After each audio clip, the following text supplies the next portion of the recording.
Ya, bueno, buenas tardes. A nuestro grupo nos ha tocado exponer sobre el seminario de cirugía ginecológica. Nosotros sabemos que al año se realizan millones de intervenciones quirúrgicas y muchas de ellas presentan alguna complicación después de la cirugía. Entonces, es por ello que los médicos, en este caso los ginecólogos, deben conocer bien a la paciente, valorar el estado clínico, identificar los factores de riesgo modificables y prevenir la morbilidad perioperatoria. Sin embargo, en casos de que haya alguna complicación se dé, el médico debe estar igual preparado para tratarla y ponerle una solución.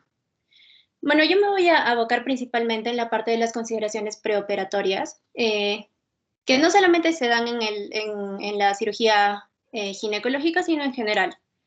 Siguiente, por favor. Bueno, primero vamos a mencionar que una valoración preoperatoria tiene tres funciones principales.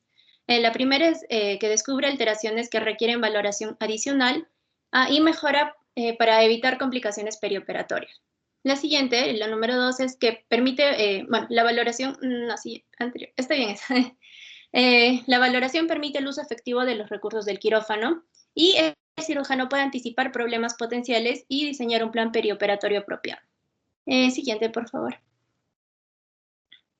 Bueno, voy a estar hablando un poco de la valoración de cada sistema. Primero, la valoración pulmonar. Siguiente, por favor. Existen factores de riesgo para las complicaciones pulmonares. Eh, Primeramente, los trastornos postoperatorios pulmonares más frecuentes que podemos encontrar serían la atelectasia, neumonía y la exacerbación de enfermedades pulmonares crónicas. Y estos riesgos que estoy mencionando, los factores de estos riesgos se pueden dividir en dos, relacionados con el procedimiento y relacionados con el paciente. En sí, en relación con el procedimiento, siguiente, por favor. Ya. En relación con el procedimiento, las incisiones abdominales superiores, que se aproximan al diafragma pueden alterar la función pulmonar a través de tres mecanismos como se ven en la imagen. Primero, la estimulación transoperatoria de las vísceras disminuye las señales de las señales de la motoneurona frénica y esto hace que haya un descenso diafragmático. También, si hay una interrupción de los músculos de la pared abdominal, pueden disminuir los esfuerzos respiratorios eficaces. Y finalmente, el dolor limita el uso voluntario eficaz de los músculos respiratorios. Entonces, todo esto puede causar una disminución persistente en la capacidad vital y en la capacidad funcional residual. Y ahora lo que tiene que ver eh, con los pacientes es, por ejemplo, la edad. Mujeres mayores de 60 años tienen un mayor riesgo de sufrir una complicación pulmonar. Debe vigilarse, sobre todo en estas pacientes, la función cognitiva inicial y el estado sensorial después del procedimiento, porque normalmente es muy común ver que si hay cambios en este es debido a que puede haber una afectación pulmonar. El tabaquismo también es muy importante porque es un antecedente de tabaquismo de, por ejemplo, 20 paquetes por año, llevan a una mayor incidencia de complicaciones pulmonares. Pero esto se puede reducir si es que se abstiene de fumar antes del procedimiento. El EPOC, por ejemplo, la enfermedad pulmonar obstructiva crónica, puede ser por los mediadores inflamatorios y esto puede explicar las complicaciones intrapulmonares y extrapulmonares que se observan.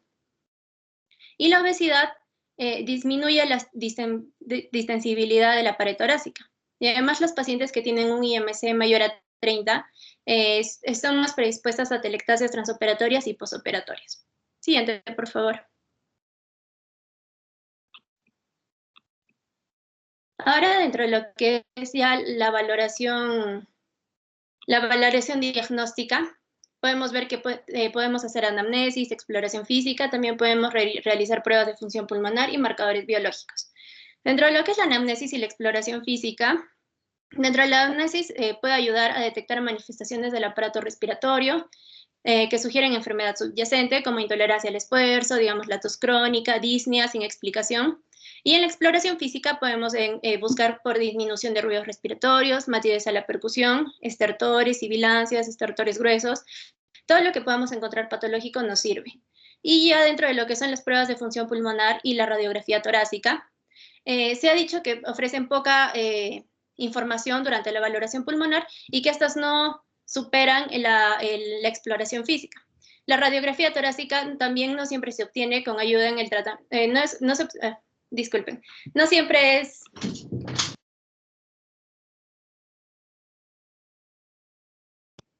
perdón.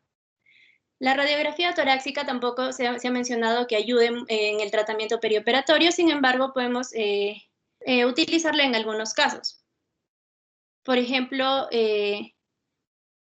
puede ser razonable incluirla en enfermedad cardiovascular o pulmonar aguda o crónica, cáncer, estado del ASA3 mayor a 3, eso lo voy a explicar en un ratito, tabaquismo intenso, inmunodepresión, antecedentes de radioterapia torácica reciente, etc. Y bueno, dentro de los marcadores bioquímicos, la concentración sérica de albúmina menor a 35 miligramos por 100 mililitros tiene una relación con el aumento de las tasas de morbilidad y mortalidad pulmonares.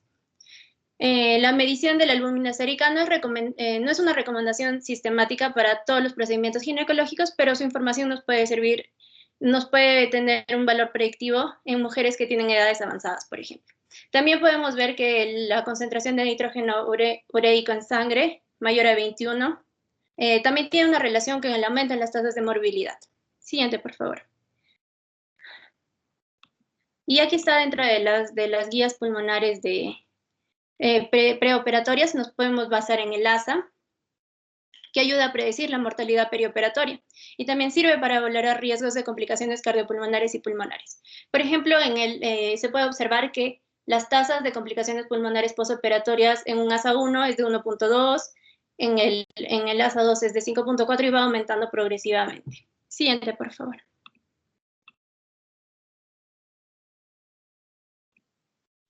Y bueno, ahora para la prevención postoperatoria, podemos observar que hay modalidades de expansión pulmonar y una descompresión nasogástrica. Ahora, dentro de lo que es modalidades de expansión pulmonar, son técnicas para disminuir descensos postoperatorios anticipados en el volumen pulmonar.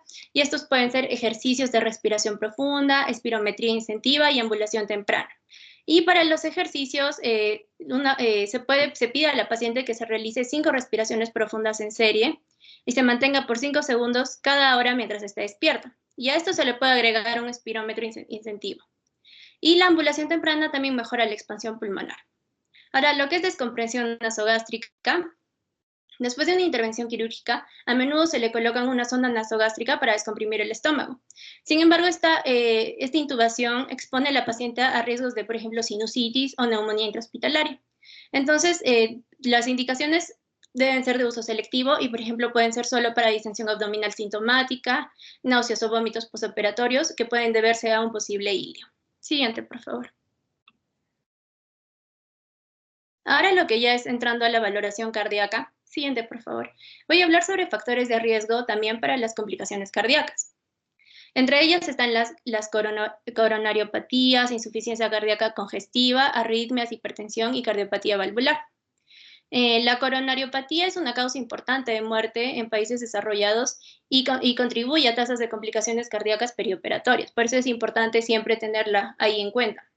La insuficiencia cardíaca congestiva en pacientes con antecedentes de esta afectación, el cardiólogo puede usar estrategias para aumentar la función hemodinámica, por ejemplo, la revascularización coronaria preoperatoria.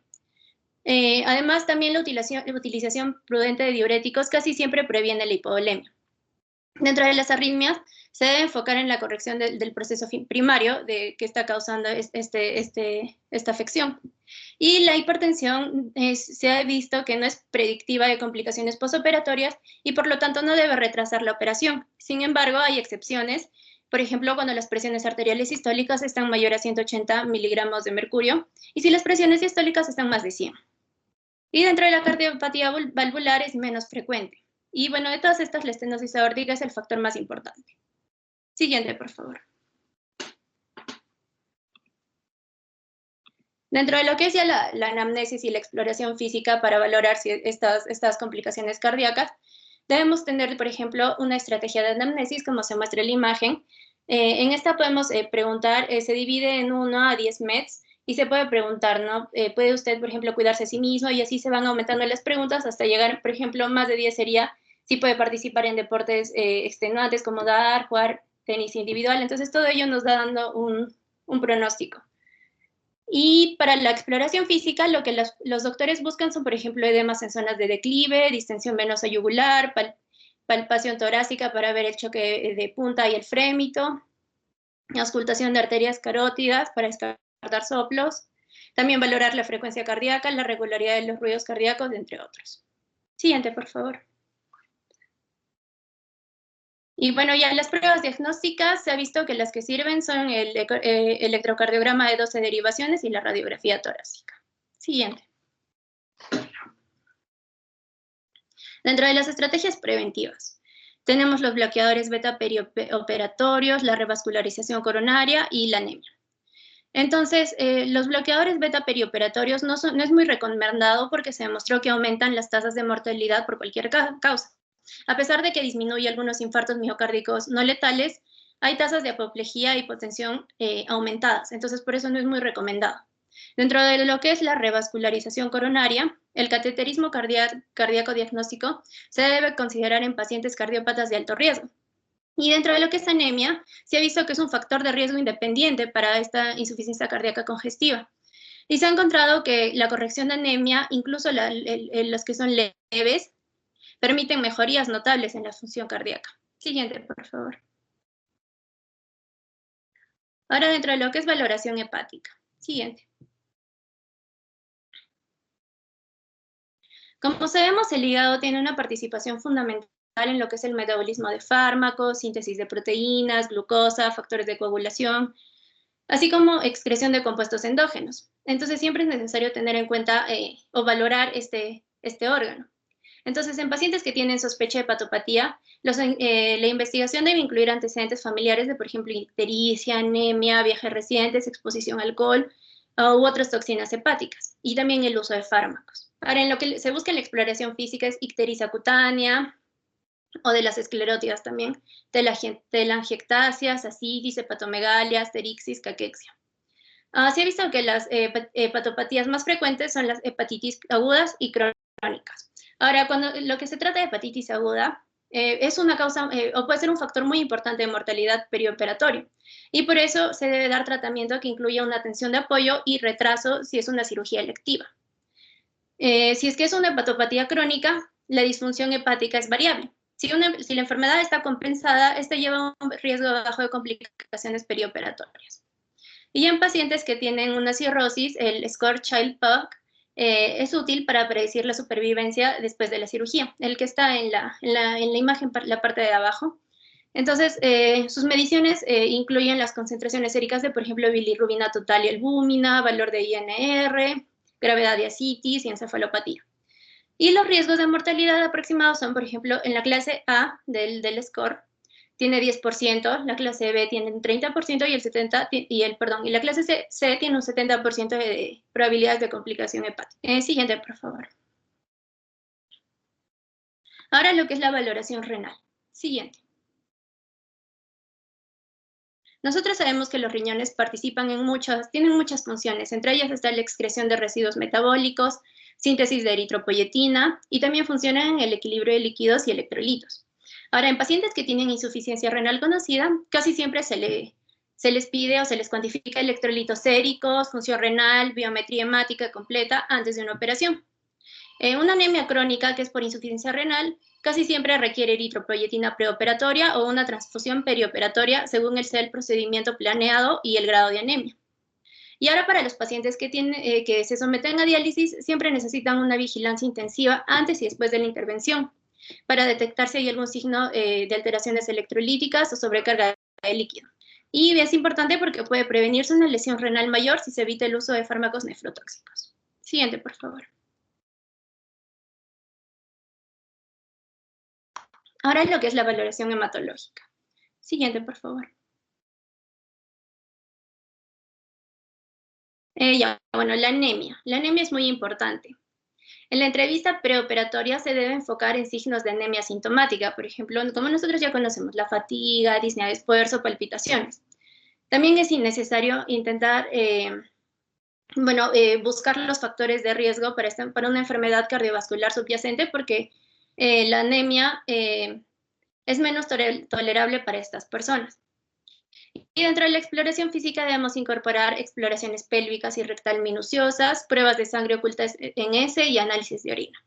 Ahora, por ejemplo, en pacientes que sufren de anemia ferropénica típica, hay varias alternativas de fármacos para la complementación preoperatoria con hierro. Por ejemplo, sulfato ferroso, gluconato ferroso, entre otros. Siguiente, por favor.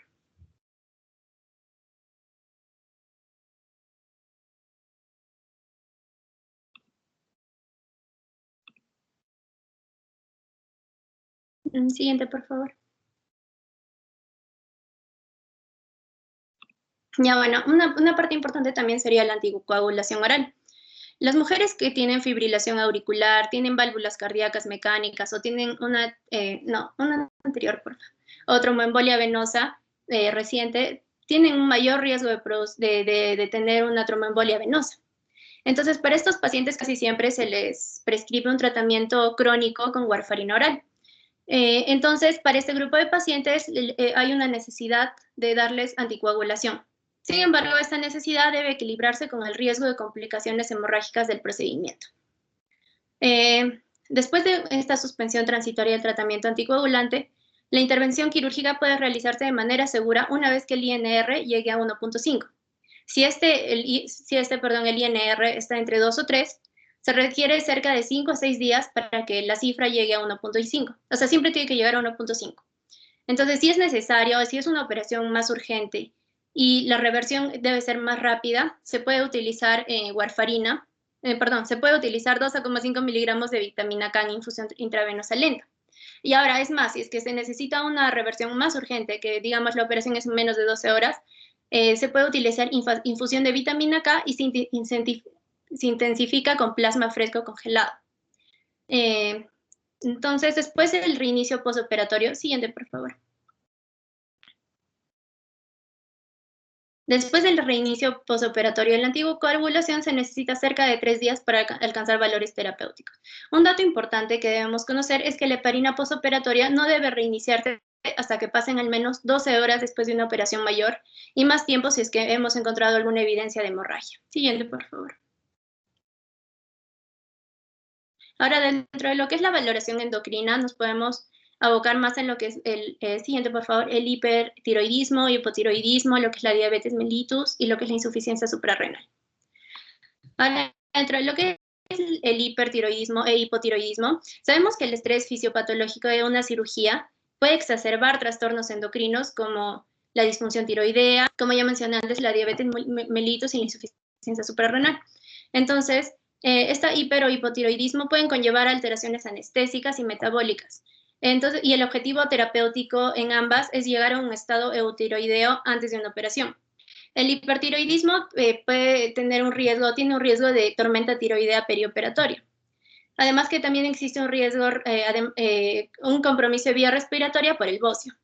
Entonces, en la exploración debemos buscar una desviación traqueal, además de ver el electrocardiograma y los electrolitos. Y lo que es el hipotiroidismo recién diagnosticado no necesita un tratamiento preoperatorio, además del que obviamente es el reemplazo hormonal tiroideo, excepto en casos graves de enfermedad de Graves, por ejemplo, o con signos de depresión cardíaca o alteración electrolítica. Siguiente, por favor. Ahora, dentro de lo que es diabetes mellitus. Las complicaciones a largo plazo de la diabetes incluye disfunción vascular, neurológica, cardíaca y renal. Por eso es muy importante realizar valoración preoperatoria para ver los riesgos de esta enfermedad. Además, el aumento de la morbilidad postoperatoria se relaciona con el control glucémico preoperatorio deficiente. Concentraciones mayores a 200 miligramos por 100 mililitros y las concentraciones de hemoglobina glicosilada mayores a 7% se vinculan con tasas más altas de infección de la herida. Las pacientes diabéticas que se van a realizar algún procedimiento se benefician de 3 pruebas diagnósticas. Por ejemplo, la detección de trastornos metabólicos, la nefropatía no diagnosticada e isquemia cardíaca no identificada que se manifiesta por ondas Q anormales. En general, el estrés causado por la intervención quirúrgica y la anestesia pueden inducir aumento de concentraciones de catecolaminas, deficiencia relativa a insulina e hiperglicemia. Y lo que nosotros buscamos es evitar la hiperglicemia. o bueno, lo que los doctores buscan es evitar la hiperglicemia para minimizar complicaciones postoperatorias que tienen que ver, por ejemplo, con el estado de hidratación, alteraciones electrolíticas, cicatrización o incluso cetoacidosis diabética.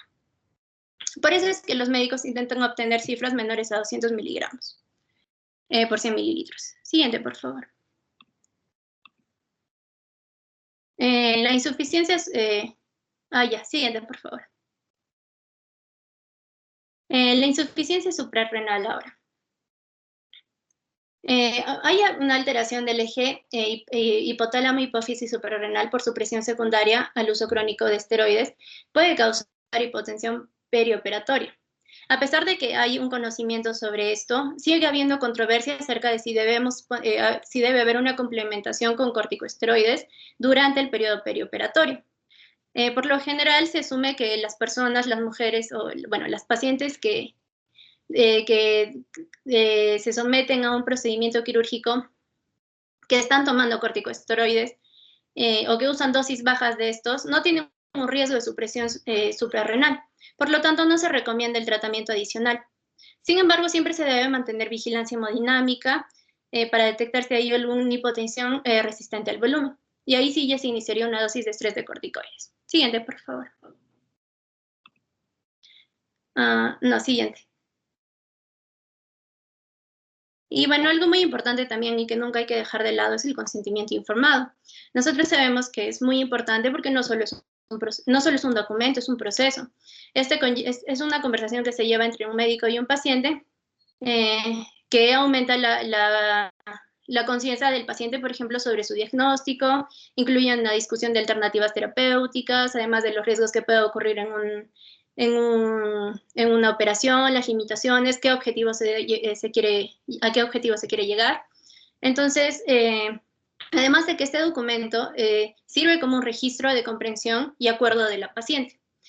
Siempre es importante saber que por más que nosotros expliquemos, siempre hay pacientes que no se quieren realizar algún procedimiento. Entonces, para eso siempre, obviamente es aceptable que no lo acepte, sin embargo, siempre hay que explicarle los riesgos que puede llevar el no hacérselo. Entonces, en este documento siempre debe ir, por ejemplo, el rechazo de una paciente de intervención recomendada, aclararle a la paciente sobre el valor de la intervención.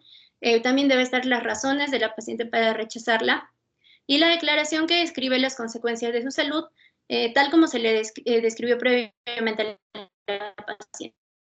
Debe ir en el paciente. Siguiente, por favor.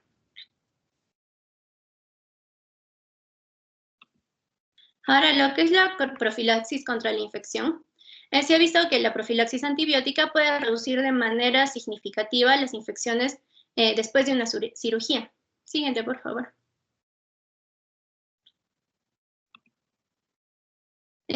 Por ejemplo, hay regímenes antibióticos que están en la tablita de ahí. Sabemos que las decisiones sobre la elección, el momento y la duración de la profilaxis dependen mucho del procedimiento. Por lo general se administra una sola dosis al momento de inducción de la anestesia. Y se puede aumentar o se pueden hacer dosis adicionales en caso de que haya hemorragias mayores a 1500 mililitros o con duración mayor a 3 horas. Y en las pacientes obesas sí se dan dosis más altas de antibióticos. Siguiente, por favor. Ahora para lo que es la preparación intestinal. Siguiente, por favor. La preparación intestinal mecánica se sugería antes, sin embargo, muchos estudios la cuestionaron. Entonces, aunque su empleo es habitual, debe limitarse. A menudo se prefiere la preparación intestinal mecánica para muchos procedimientos reconstructivos pélvicos que afectan la pared vaginal posterior, por ejemplo, y el esfínter anal, para ciertas operaciones laparoscópicas avanzadas también. Y existen varios regímenes, como por ejemplo dietas con bajo residuo o de líquidos claros, días antes o un día antes a la cirugía, catárticos orales como extracto de sena o citrato de magnesio, enema de fosfato de sodio o también fosfatos orales o soluciones orales de polietilenglicol. Y ya para finalizar, siguiente por favor. Siempre es importante la prevención de tromboembolia. Siguiente. Aquí en esta tabla se pueden ver factores de riesgo de tromboembolia venosa, por ejemplo, intervención quirúrgica, traumatismos, inmovilidad, cáncer. Todos los que pueden observar en la tablita son factores de riesgo que predisponen a una tromboembolia venosa. Siguiente, por favor. Y para la suspensión hormonal, este sí es un factor de riesgo modificable antes de una operación. Los anticonceptivos orales combinados inducen a la hipercoagulabilidad y se revierten si no se suspenden estos anticonceptivos orales, y se revierten, perdón, si no se suspenden estos anticonceptivos orales 6 semanas antes de la cirugía. Entonces, siempre es importante decirle a la paciente que los revierta, pero siempre valorando el hecho de que no quiera quedar embarazada. Entonces, en las que se someten, eh, en las que se someten a cirugía mayor y sí quieren seguir con estos anticonceptivos orales porque decidieron hacerlo para evitar un embarazo no deseado, se considera la profilaxis con heparina. Siguiente, por favor. Bueno, esa sería mi parte con respecto a lo preoperatorio.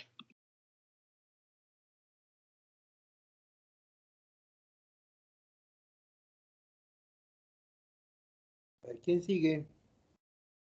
Pues les pregunto. Sigo yo, doctor. Hijos.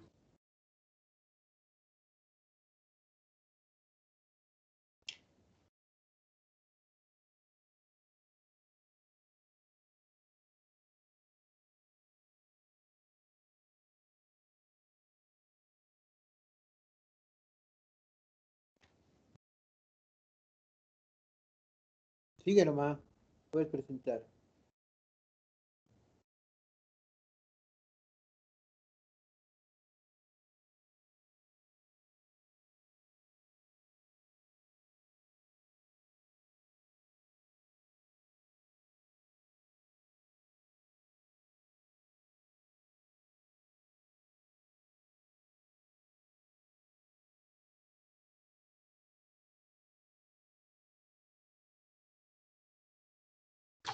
Ya se miran las diapositivas.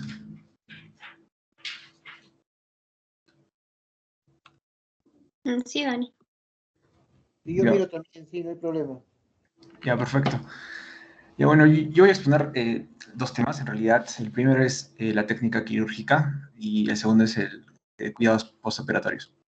Y bueno, primero, la cirugía ginecológica lógicamente va a comprender diferentes procedimientos quirúrgicos y bueno, a lo largo de nuestra rotación, en realidad ya hemos mencionado algunos de ellos, ¿no? Por ejemplo, técnicas como la histerectomía o técnicas en general para el manejo de pacientes oncológicos, es algo que conversamos mucho en la rotación.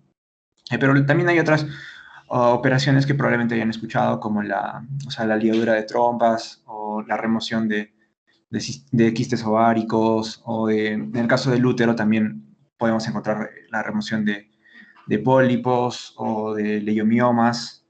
Igual en el cuello uterino podemos realizar operaciones.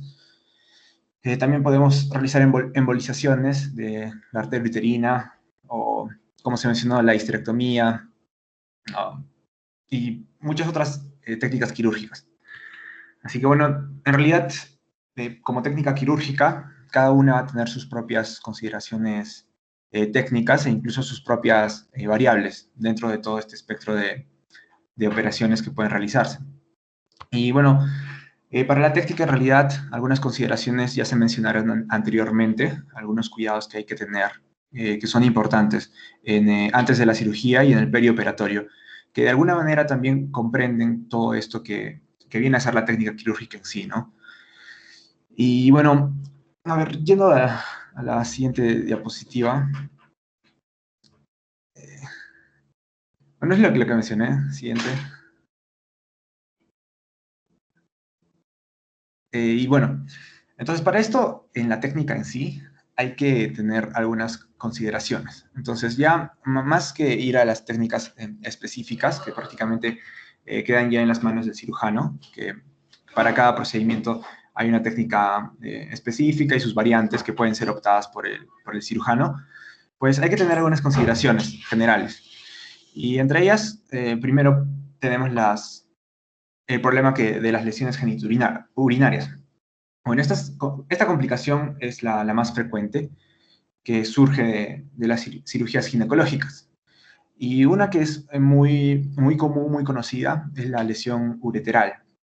Y bueno, en la imagen se puede observar, o quizá también, si es que no pueden observar, pueden recordar un poco de la anatomía de la región. Y bueno, resulta que los uréteres están en una ubicación en la que se encuentran estrechamente relacionados anatómicamente con estructuras ginecológicas, principalmente con el útero y principalmente con la arteria uterina y con vasos uterinos.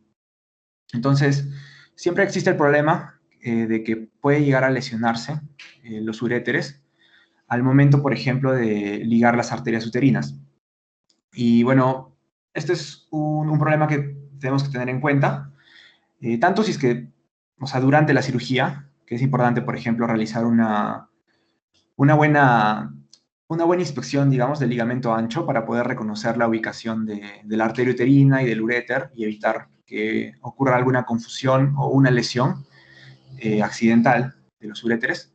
O también es importante saber esto en pacientes después de una cirugía ginecológica. Entonces, si vemos algunas manifestaciones urinarias después de una cirugía ginecológica, pues también tenemos que tener en mente que puede estar ocurriendo algún tipo de lesión ureteral, por ejemplo.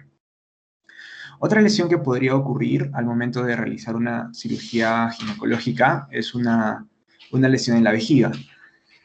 Y bueno, esto es más común en la cirugía laparoscópica, que bueno, como mencioné, hay diferentes técnicas quirúrgicas y bueno, hoy en día se usa mucho lo que es las cirugías laparoscópicas.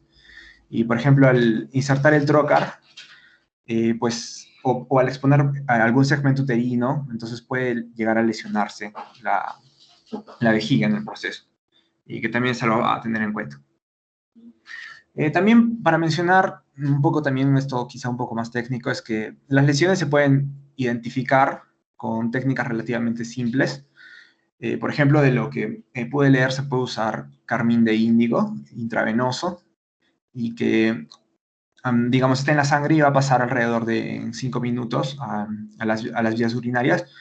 Y se puede ver, ¿no?, que si es que este tinte escapa de las vías urinarias, entonces nos puede indicar que ha habido una lesión en el tracto urinario.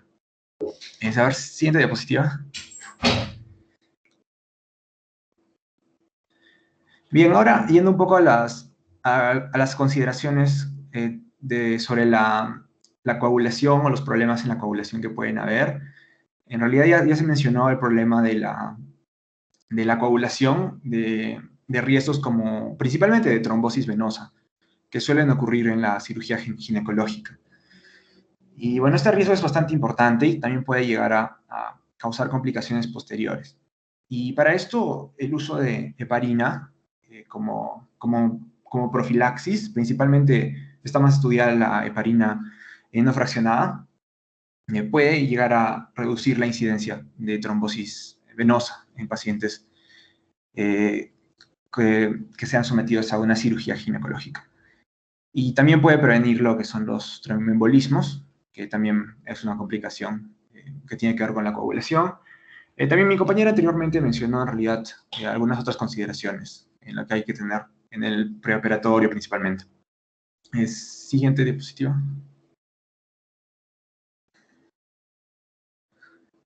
Y bien, ahora sobre algunas consideraciones sobre lesiones nerviosas que también es importante tener en cuenta al momento de realizar la técnica quirúrgica en la cirugía ginecológica, es que la cirugía ginecológica es una de las causas más comunes de lesión en el nervio femoral y en el plexo lumbosacro, en realidad. Y la histerectomía abdominal va a ser el procedimiento más implicado en estas lesiones. Y bueno, hay diferentes formas en las cuales se puede lesionar estos nervios. Puede ser porque la cirugía en sí conlleve un alto riesgo de lesionar algún nervio directamente al momento de retirar estructuras, por ejemplo, en el caso de la histerectomía, u otras técnicas parecidas. O también incluso puede ser secundario a la misma posición en la cual se puede realizar la cirugía. Por ejemplo, la posición de litotomía prolongada, sin cambios de posición, conlleva el riesgo a la lesión de algunos nervios, por ejemplo, el nervio cutáneo lateral del fémur y también el nervio femoral, que pueden ser lesionados por producto de esta posición. Y bueno, también el uso de algunos retractores o otro instrumental quirúrgico también puede lesionar nervios más superficiales, por ejemplo, el ilio hipogástrico o nervios cutáneos de la zona. Y bueno, para esto, digamos, hay que tener en cuenta que, o sea, las consideraciones técnicas serían evitar esto. Uso adecuado del instrumental, evitar la posición de litotomía prolongada sin cambios de posición. Y bueno, y una cirugía más cuidadosa para evitar dañar los nervios en lo que se pueda. Lógicamente, eso también depende del procedimiento quirúrgico que se haga. El siguiente diapositivo.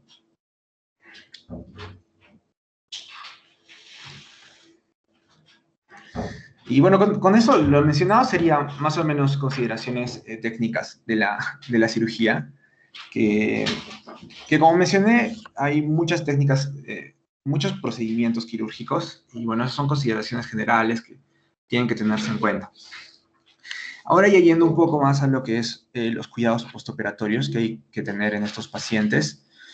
Primero que los cuidados postoperatorios generales para cirugías en general son importantes. Entonces, partiendo de ahí tenemos que tener en cuenta todas esas consideraciones.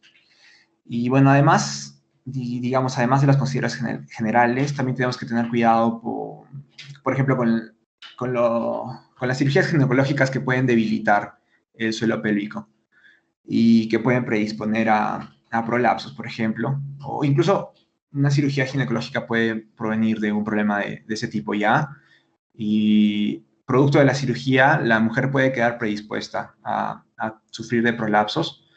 Entonces, una recomendación adicional podría ser evitar, ¿no?, el aumento de la presión intraabdominal, que sería una recomendación general para las cirugías ginecológicas.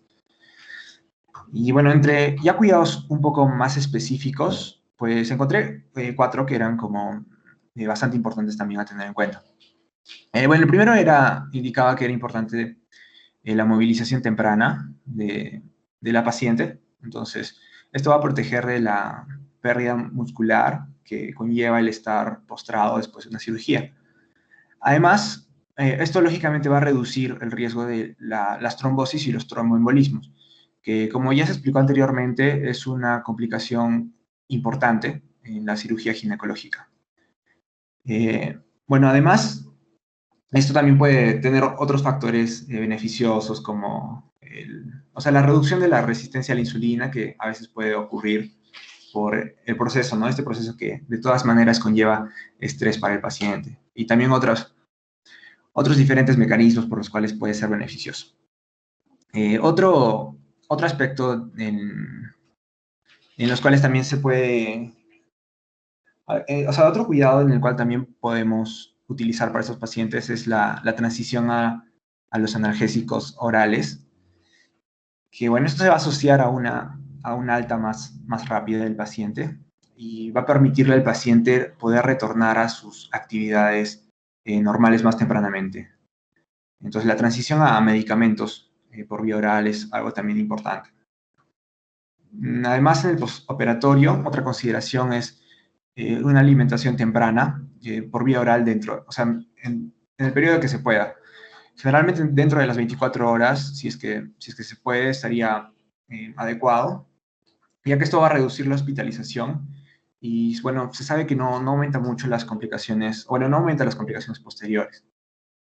Y bueno, la última recomendación que pude encontrar me pareció un poco curiosa, la verdad, que es el uso de la goma de mascar.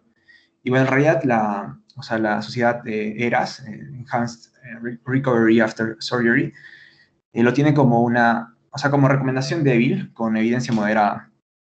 Y bueno, en realidad, más o menos el mecanismo que se postula es que actúa aumentando la motilidad intestinal. Y bueno, es un método que bueno, está con evidencia moderada y como recomendación débil, pero digamos que considerando que es muy sencillo de realizar y es bastante barato, entonces podría ser algo a ser tomado en cuenta. Y bueno, estos serían los cuidados postoperatorios que podrían tenerse en cuenta al momento de una cirugía ginecológica. Siguiente diapositiva.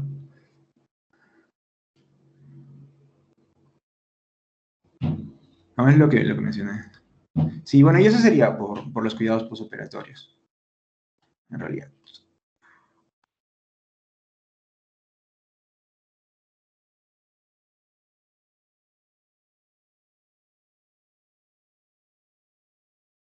¿Qué más falta?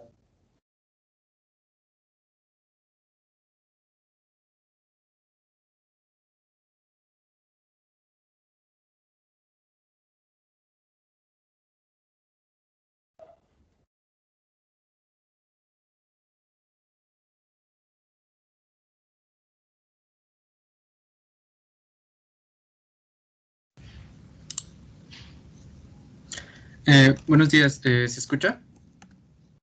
Sí.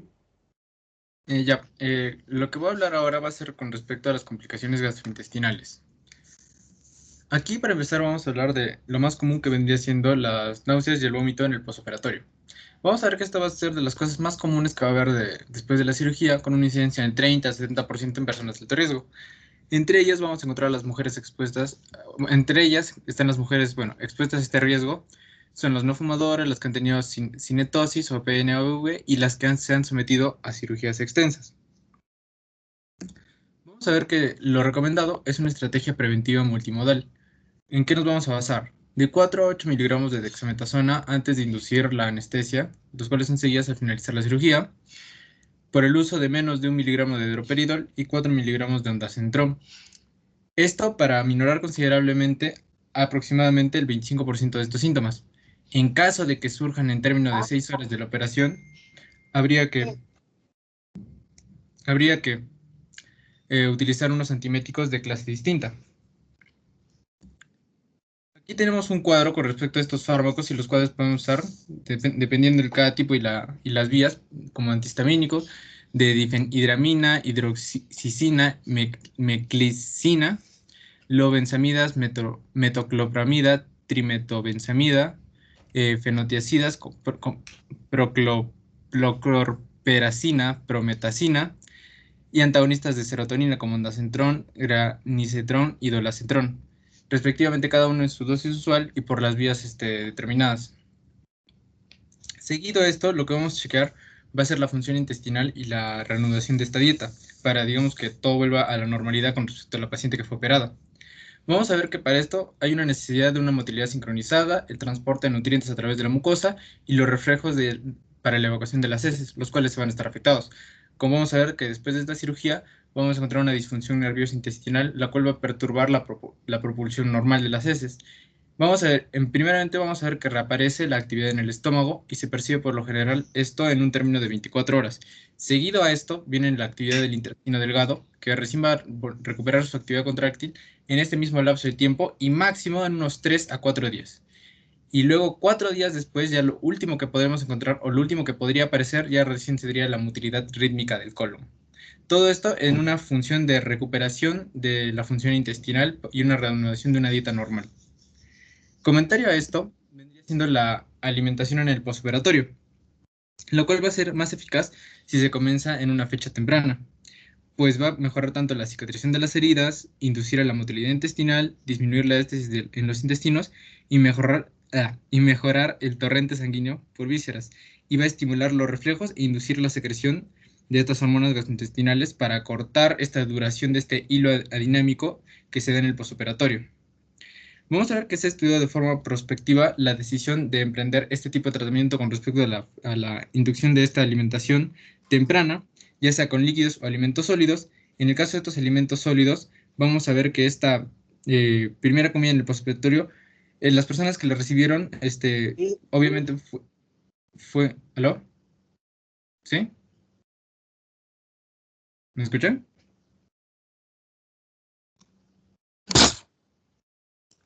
Sí, escucho. Ok. Como iba diciendo, empezaría con un alto número tanto de calorías como de proteínas consumidas los primeros días de la operación. Además, este número de pacientes necesitaron cambios alimentarios hasta llegar a un ayuno absoluto. No, no hubo mucha diferencia con respecto a esto. Por lo tanto, esta opción razonable se va a basar en la mayor tolerancia y el mejor sabor de los óleos. Es decir, Por decirlo en resumidas cuentas, simplemente sería lo que mejor vaya a funcionar. Sea que con uno o con otro, pero los resultados fueron estadísticamente eh, similares, así que vendría siendo lo que mejor se acomode para el paciente en general, si el paciente quiere comer, si el paciente no quiere comer, si el paciente se acomoda mejor con sólidos, con líquidos, si es que encuentra algún alimento de preferencia que sí puede, digamos, tolerar, entonces esa vendría a ser la respuesta para tratarlo en el postoperatorio. Seguido a esto vamos a tratar con respectivamente lo que vendría siendo el hilio adinámico o el hilio postoperatorio, que lo voy a nombrar como POI, el cual va a ser la perturbación transitoria de la actividad gastrointestinal, lo cual nos va a originar esta distensión abdominal, hipoactividad de los ruidos intestinales, vómitos, náuseas vinculadas con esta acumulación de gases y líquidos en el tubo digestivo, y por supuesto el retraso en la expulsión de gases o de heces. Como sabemos, la expulsión de heces y más específico de gases es lo que más nos va a indicar si es que estos intestinos, si es que este sistema intestinal está funcionando bien. Pero como sabemos recién, digamos, hay indicios de que empiezan a salir los primeros gases o que el paciente nos remita que ya tiene gases, ahí nos podemos dar cuenta que sus intestinos ya están comenzando a funcionar de nuevo, lo cual es bueno. Y por supuesto ya las heces ya sería como confirmarlo al 100%. Luego, vamos a ver que para esto tenemos muchos factores.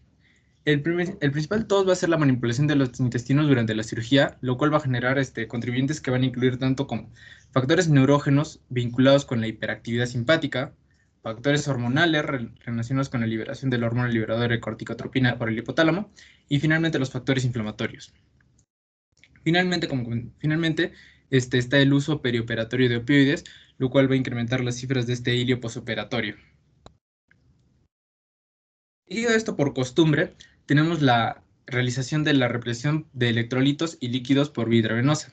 Pero a diferencia de esto, la descompensación sistemática por sonda nasogástrica para inducir el reposo ha sido rebatida por datos innumerables de investigaciones prospectivas con asignación al azar, lo cual, nos puede dar un detalle sobre cómo funciona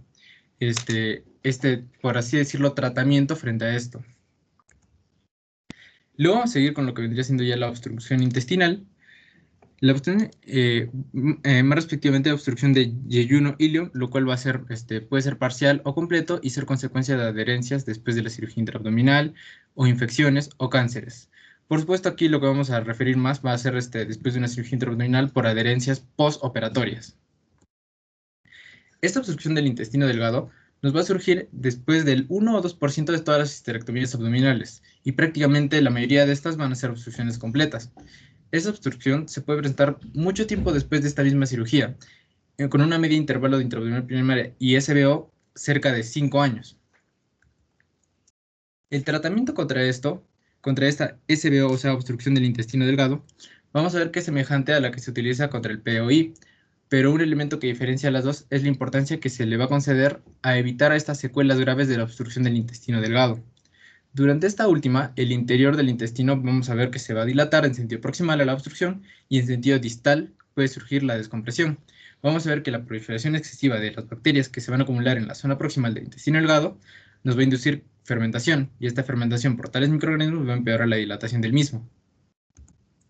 Seguido a esto vamos a ver que la pared de este intestino delgado se va a tornar edematosa y por supuesto disfuncional. Con este incremento progresivo en la tensión endointestinal hace que disminuya el riesgo y a cada segmento del intestino y puede terminar en una isquemia o rotura de estas mismas asas, lo cual ya sería algo mucho peor. Luego vamos a ver los signos clínicos para diferenciar entre SBO y POI, los cuales van a destacar la taquicardia, la oliguria y la fiebre. Por supuesto, una buena exploración física basada en la distensión abdominal, ruidos intestinales de tono alto y una bóveda rectal vacía durante el tracto rectal van a ser muy claros para este diagnóstico. También podemos agregar que una leucocitosis con predominio de neutrófilos puede alertar a una posibilidad de algún tipo de isquemia intestinal. También tenemos los diagnósticos por imagen. El principal de todo va a ser la tomografía computerizada, que va a constituir el primer método de estudio de estas imágenes para identificar el SBO. Por medio de este material de contraste hidrosoluble, que es el gastrofin, se va a identificar con seguridad la causa y la gravedad de la obstrucción. Como repito, el gastrografin, este medio hidrosoluble más común, es una mezcla de amidotrizoato de meglumina y nos va a facilitar la resolución del edema intestinal a causa de su elevada tensión osmótica. Vamos a ver, una cosa muy importante es que el tratamiento va a variar con el grado de obstrucción dependiendo de cada paciente. Seguido vamos a ver, por ejemplo, lo que es la diarrea. el cual también va a ser algo muy común luego de una cirugía ginecológica mayor. Vamos a ver que va a haber episodios tardíos y volúmenes excesivos de heces diarreicas, casi siempre van a depender de una infección y justifica una valoración más detallada. Por supuesto, se debe explorar estas heces, ya sea en busca de huevos y parásitos, o cultivarlos en busca de bacterias, y por supuesto en el caso específico de una Clostridium difficile. Por supuesto, debido al uso de antibióticos de amplio espectro, lo cual va a perturbar la proliferación del microbiota normal del intestino, y con ello nos va a inducir una colitis membranosa causada por el Clostridium. Finalmente vamos a checar lo que es la nutrición, que va a tener simplemente 4 objetivos primarios. El primero va a ser mejorar la función inmunitaria, inducir a la curación, inducir a la cicatrización de la incisión y por supuesto llevar al mínimo las perturbaciones metabólicas que puede estar sufriendo la paciente por no estar consumiendo.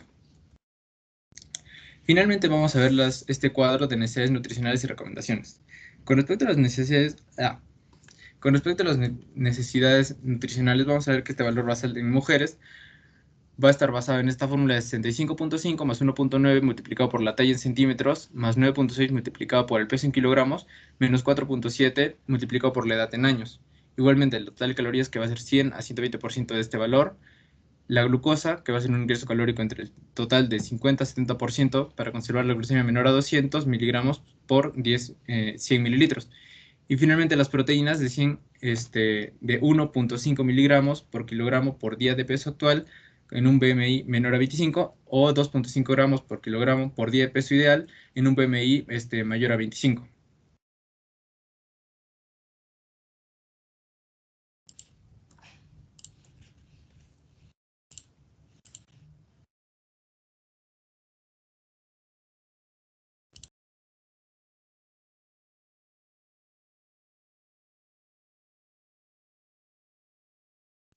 ¿Algo? ¿Ya ha terminado? No, doctor, voy a continuar yo con lo que es la parte de histerectomía. Ya, sí. Bueno, con respecto a lo que es la histerectomía, para hablar de una forma sencilla de lo que es la histerectomía, pues vamos a decir tomos, que va a ser corte, histerecto, que va a referirse a lo que es útero. Entonces va a ser el procedimiento quirúrgico por el cual se va a extirpar, se va a retirar el útero de la cavidad pélvica. ¿Cuántos tipos de histerectomía se tiene? Se tiene de tipo abdominal, vaginal y laparoscópica. De acuerdo a cada necesidad que tenga la paciente, a lo que maneja el cirujano y a la patología que presenta, se van a tomar diferentes cuestiones para elegir una determinada técnica. ¿Cuándo se hace una histerectomía? Pues vamos a observar entre lo que son enfermedades benignas y malignas.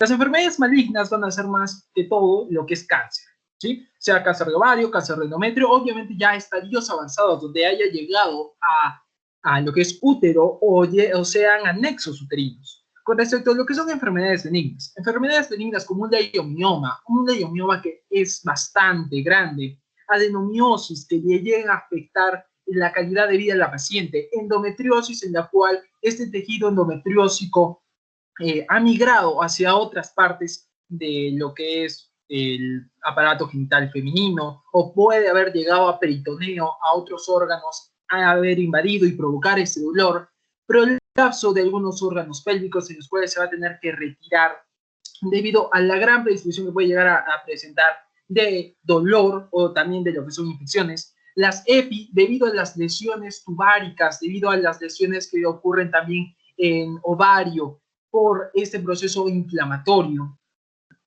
Y del dolor pélvico crónico. El dolor pélvico crónico, bueno, esto va a depender de qué le está causando el dolor pélvico crónico. Las principales causas de dolor pélvico crónico es EPI, endometriosis y adenomiosis. Entonces, va a ser de acuerdo a ellas que se realice esta histerectomía. Y el sangrado anormal. También va a depender la causa de sangrado anormal, pues las enfermedades malignas pueden generar un HUA, como también lo pueden provocar pólipos o leiomiomas. Pero en este caso, de enfermedades benignas, se va a referir más que todo a los leiomiomas que pueden generar un HUA.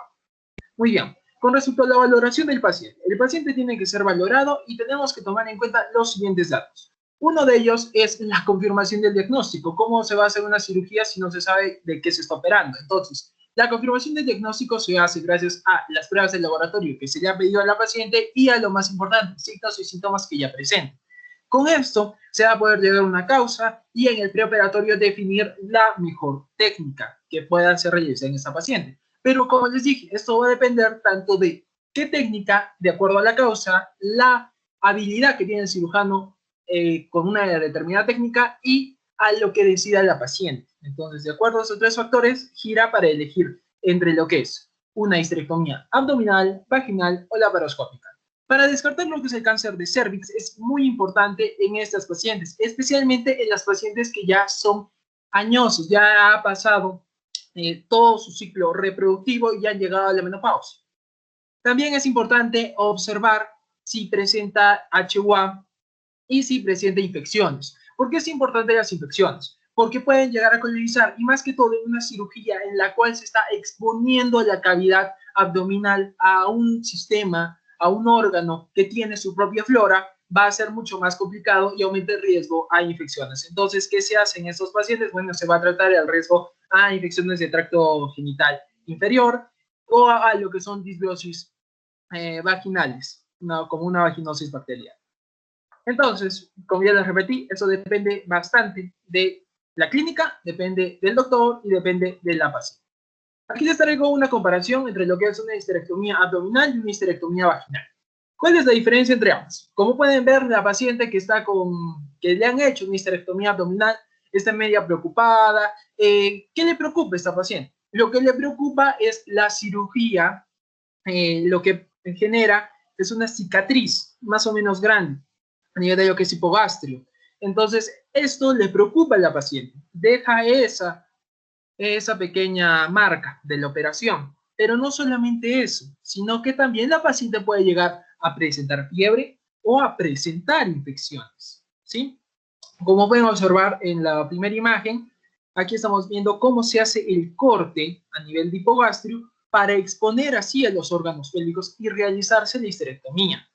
¿Cuándo se realiza una histerectomía abdominal? Cuando presenta adhesiones, cuando presenta adherencias pélvicas que son mucho más difíciles de tratar, y también lo que son masas mucho más grandes de lo que se puede tratar, por ejemplo, una histerectomía vaginal, es decir, masas grandes, adherencias bastante extensas, que lo pueden provocar las masas como los endometriomas, o como puede provocarse adherencias por una EPI. Entonces, se va más que todo por esa histerectomía abdominal. Sin embargo, el proceso por el cual pasa la paciente es un poquito más, mucho más complicado de una histerectomía vaginal. ¿Por qué?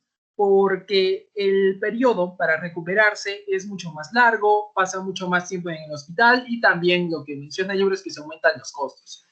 Y también tiene riesgo de infecciones. Entonces, por eso se opta también por la antibiótico-terapia.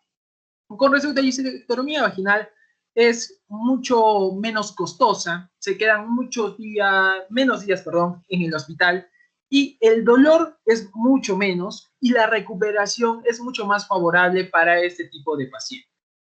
Sin embargo, la histerectomía abdominal permite al cirujano poder movilizar con mucha mayor facilidad lo que son los órganos pélvicos, a diferencia de la histerectomía vaginal, que no tiene tanta la facilidad para hacerlo. Entonces, vamos a explicar lo que es la histerectomía abdominal.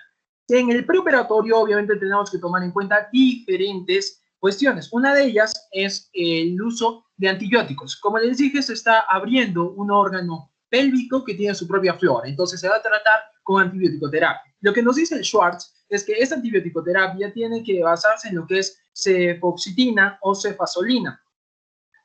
Más que todo, estos son los antibióticos que se utilizan en este tipo de histerectomías, sea la vaginal, sea la laparoscópica o sea la abdominal. Pero ¿qué también se tiene que hacer? Bueno, se va a tener que anestesiar a la paciente. Hay diferentes cuestiones en las que recomiendan anestesiar de forma local o anestesiar en epidural, pero el libro nos habla de que es mejor en local. Con respecto a lo que es para llegar ya a operar esa zona, es importante rasurar el vello púbico de la paciente y también colocar lo que es un catéter, una sonda Foley, y así se pueda drenar la vagina. Muy bien, ahora vamos a hablar de lo que es la penetración. Es el primer paso que ocurre en una histerectomía abdominal. ¿Qué va a ocurrir con estas pacientes? Bueno, vamos a ver que en la penetración lo que se va a hacer es la incisión abdominal. Aquí estamos observando que está la paciente, justamente en la zona hipogástrica, se hace una incisión abdominal, la cual va a permitir lo que es observar los órganos pélvicos con mucha mayor facilidad que lo que puede hacer una vaginal. Entonces vamos a pasar a la etapa de descubrimiento. Aquí lo que hace el cirujano es observar, es ver, pero no solamente eso, él también moviliza. ¿Qué estructura? Lo que es el útero. Entonces, moviliza el útero y se va a permitir observar lo que son adherencias alrededor. Y obviamente la movilización del útero, como ya les dije. Y de allí va a pasar al paso número 3. ¿Qué ocurre en el paso número 3? Aquí ya comienza la cirugía. Aquí ya se comienza a cortar, ¿qué? Se comienza a cortar el ligamento redondo.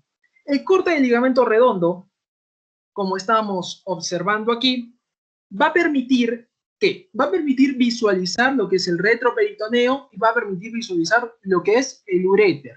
Entonces, es importante recordar esto, ya que eso nos va a permitir entrar mucho más hacia lo que es la cavidad retroperitoneal y evitar que se corte el uréter. Entonces, como ya lo mencionaron mis compañeros antes, una de las complicaciones bastante graves en estas cirugías es cortar el uréter. Para eso, primero, se tiene que abrir, se tiene que cortar el ligamento redondo, llegar al retroperitoneo, identificar el uréter y que al momento de hacer la cirugía, como vamos a ver en unos pasos más, se va a tener bastante cuidado porque se va a pinzar el uréter para observar de que allí está y no cortar. Entonces, en eso se va a hacer el corte del ligamento redondo. Sin embargo, ¿qué puede ocurrir? Estás cortando una estructura que está al lado de otra estructura vascular, la arteria de Samson. Entonces vas a tener que poner un punto para que la paciente no se desangre. Y eso es lo que se realiza. Entonces, se corta el ligamento redondo y se pone un punto en la arteria de Samson. Con respecto a lo que es hablar de la hoja del ligamento ancho, vamos a ver que tenemos las dos partes, anterior y posterior. Este ligamento ancho va a dividirse en anterior y posterior, pues el anterior va a tener contacto ¿con quién? Con lo que es un tejido laxo, un tejido conectivo laxo. Este tejido conectivo laxo se va a separar del anterior gracias a unas pinzas, gracias a una tijera, la Metzenbaum. La Metzenbaum lo que va a hacer es retirar la parte anterior del tejido laxo, ¿sí? ¿Esto qué me va a permitir? Me va a permitir ampliar lo que es el retroperitoneo y lo que vamos a observar acá es que al ampliar lo que es el retroperitoneo se va a generar como una tensión en esta zona. Esta tensión que se genera en esa zona va a permitir seccionar esta parte del peritoneo, como estamos observando aquí, y va a permitir lo que es seccionar la hoja anterior. Todo esto, ¿por qué se hace? Como les dije, tenemos que observar dónde está el uréter, pero también, como vamos a ver en el punto número 7, se va a tomar una decisión si se queda o no se queda el ovario. Llegando hacia lo que es la parte 6, ya algo que les había hablado, que es la identificación del uréter, es importante tomar en cuenta lo siguiente. Bueno, lo que va a hacer, en este caso el cirujano, va a hacer leves movimientos hacia arriba y hacia abajo dentro del retroperitoneo para así encontrar al uréter. Ya en la parte 7, vamos a ver que se va a crear una ventana, la de aquí. Esta ventana va a crearse debido a que se va a seccionar ¿a quién? Se va a seccionar a lo que es la hoja posterior del ligamento ancho, que ya estamos viendo acá. Se corta y se provoca esta ventana. Esta ventana nos permite decidir si se va a quedar o no se va a quedar el ovario, de acuerdo al compromiso que tenga este. Si es una endometriosis que ha llegado hacia lo que es ovario y lo está envolviendo, o si hay adherencias pélvicas en esta zona, entonces se ve la viabilidad que tiene ese órgano. Si es que se va a retirar lo que es el ovario, ¿qué se va a hacer? Se va a hacer un corte. Se va a hacer un corte a nivel de lo que es el ligamento suspensorio del ovario.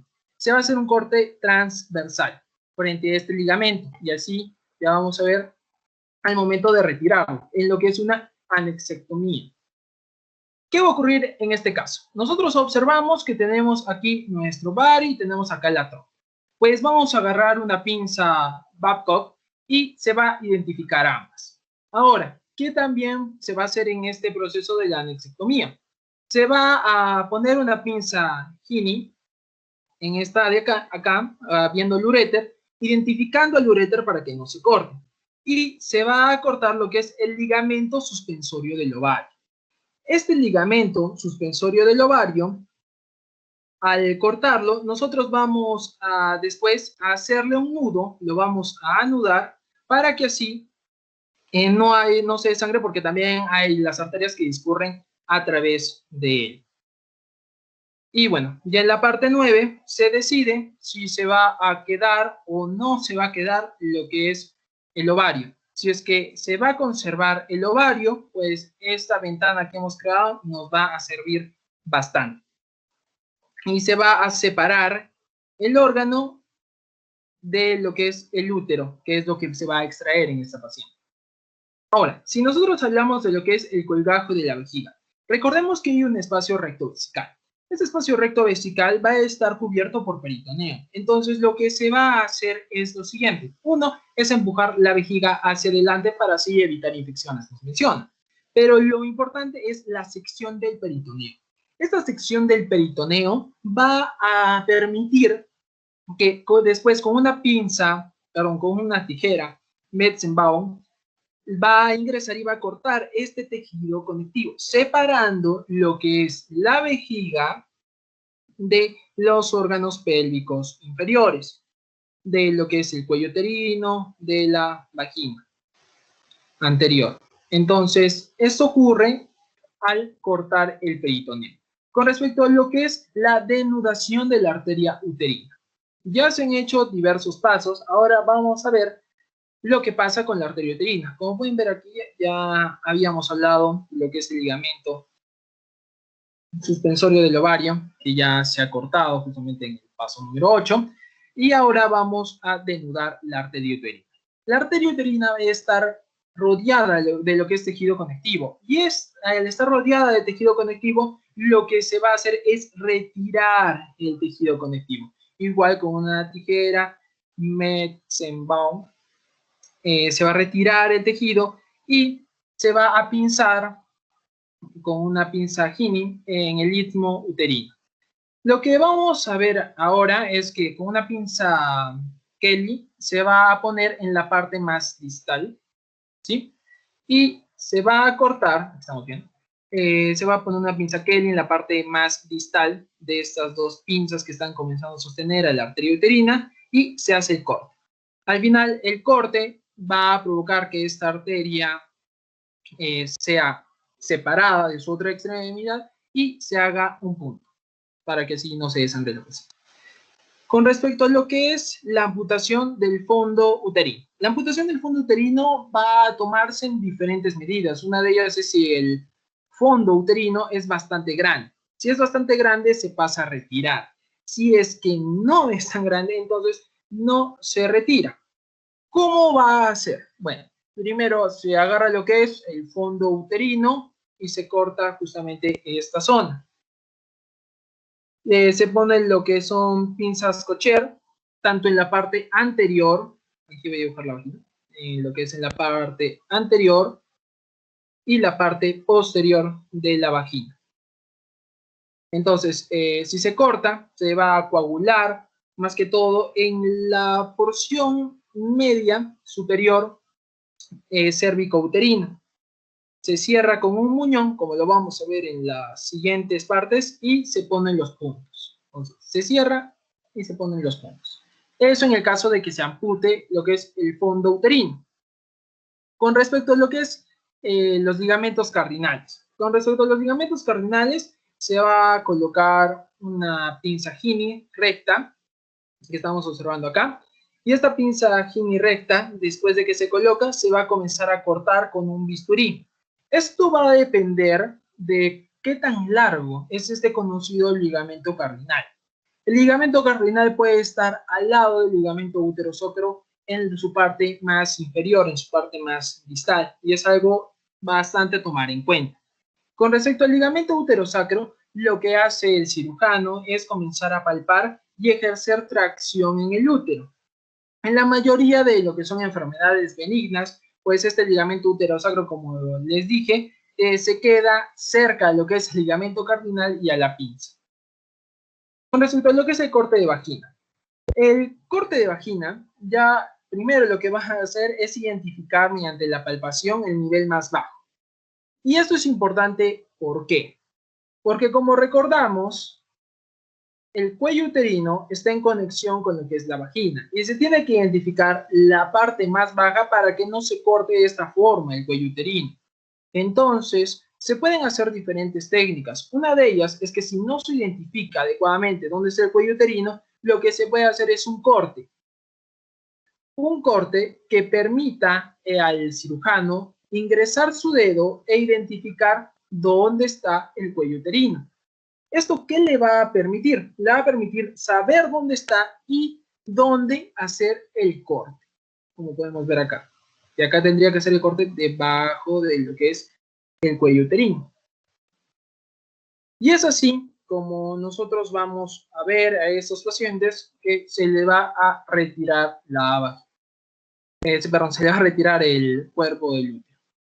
Entonces, aquí estamos observando que en la zona mucho más proximal de la vagina se va a comenzar a suturar a este paciente y ya al suturar recomienda el libro que sean suturas largas. Y es así como tenemos que también suturar lo que es la parte más distal del ligamento uterosacro. ¿Debido a qué? Debido a que puede llegar a provocar prolapso en un futuro. Como vemos aquí, es la penetración de la vagina, es lo que les dije, el corte que se hacía acá, si es que no se identificaba exactamente dónde estaba el cuello uterino, el cirujano mete el dedo, palpa el cuello uterino y mediante estas tijeras Jorgensen se realiza un pequeño corte. Al final lo que va a ocurrir es que se va a cerrar la vagina y se va a cerrar lo que es la herida que se hizo al comienzo, en el paso número 1. Bueno, eso sería todo. Muchas gracias.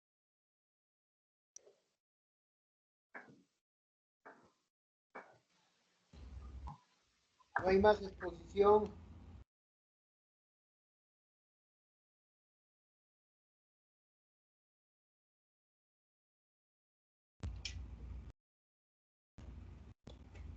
A ver.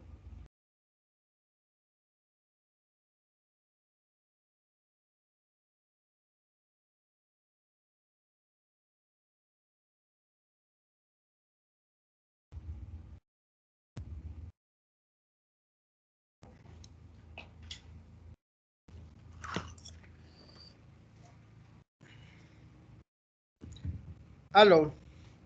¿Escuchan? Sí, doctor. Ya, han concluido. La exposición está bien, pero hay dos cosas básicas.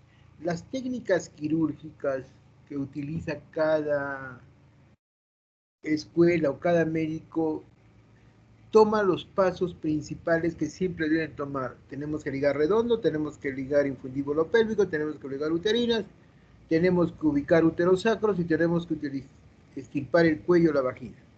Dependiendo de eso, las técnicas pueden variar. La técnica que ha hablado su compañero definitivamente es una de las técnicas que se utiliza, que siempre está en las escuelas, sobre todo francesas, pero que algunas veces se las modifica de acuerdo a la experiencia y la técnica de cada médico, pero en el fondo, como les digo, tienen que reconocer las estructuras básicas y hacer la ligadura de las estructuras básicas. En función de eso se puede hacer todo lo demás.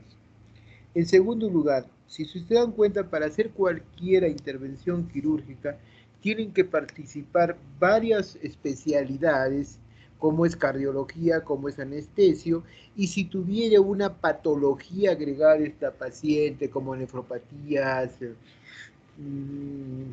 problemas cardíacos, problemas de insuficiencia, problemas neurológicos y endocrinos, entonces definitivamente tienen que ustedes efectuar todas las interconsultas y la estabilidad de la paciente para ingresar a operar. Una cosa que es muy importante y que deben tomar siempre en cuenta ustedes. Ando despacio porque estoy apurado. ¿Qué quiere decir eso? La idea no es que operen.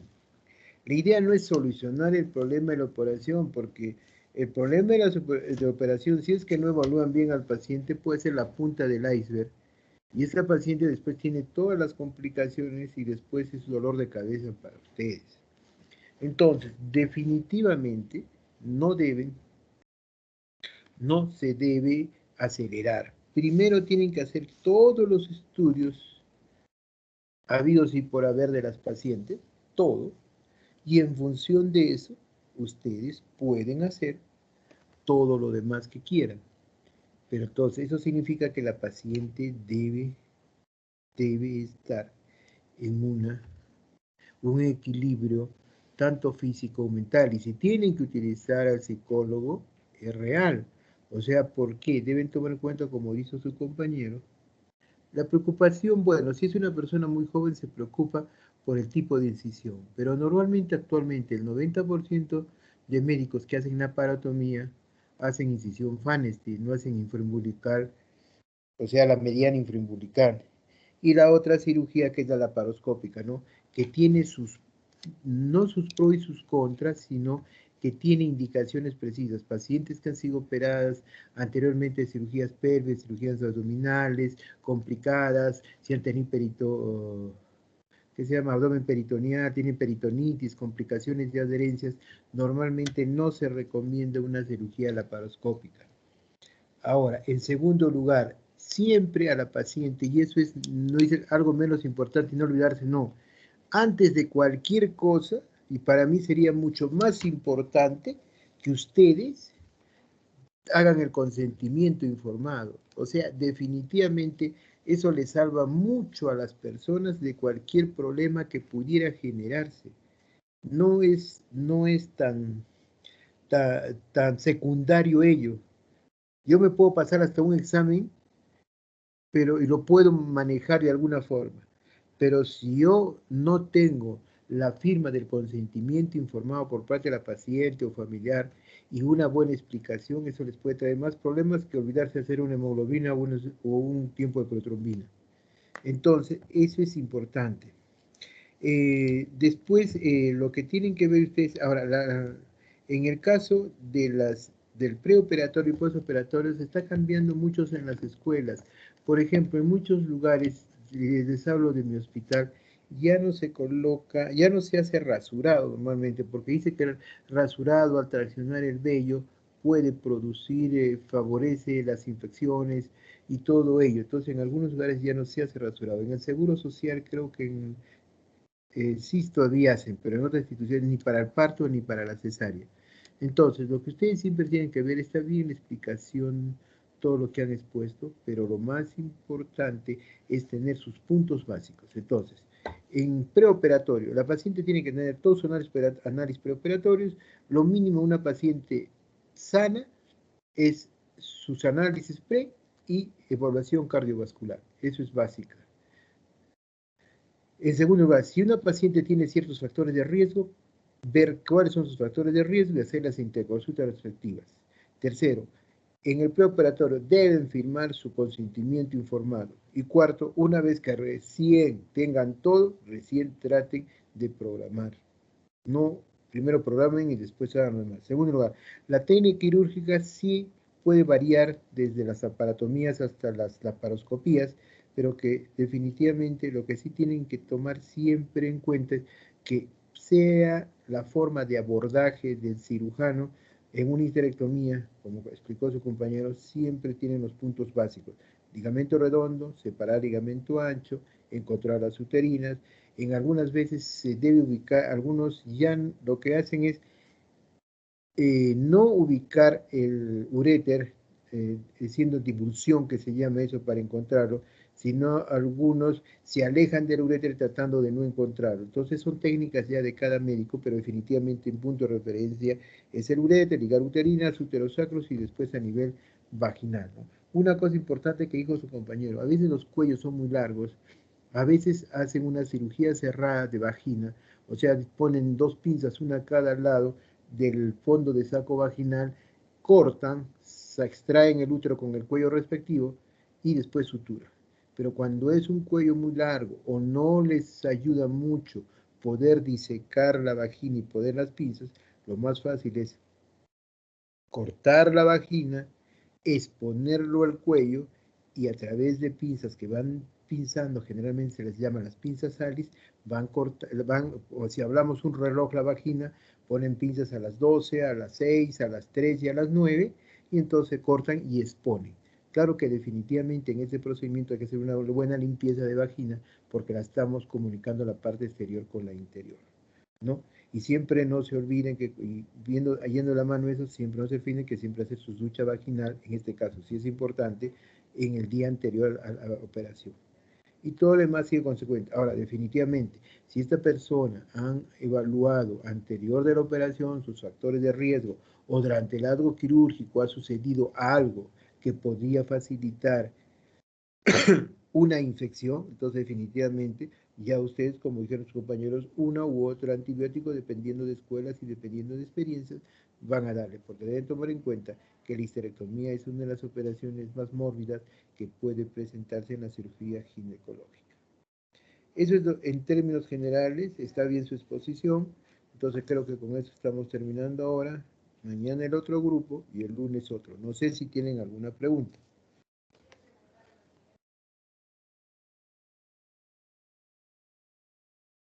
Bueno, chicos, entonces si no hay ninguna pregunta, nos vemos mañana a 2 de la tarde con la siguiente exposición del seminario. Ya. Nos vemos mañana, cuídense. Chao, chicos. Hasta luego. Gracias. Hasta luego. Doctor, cuídese. Hasta mañana, doctor. Hasta mañana, hijos.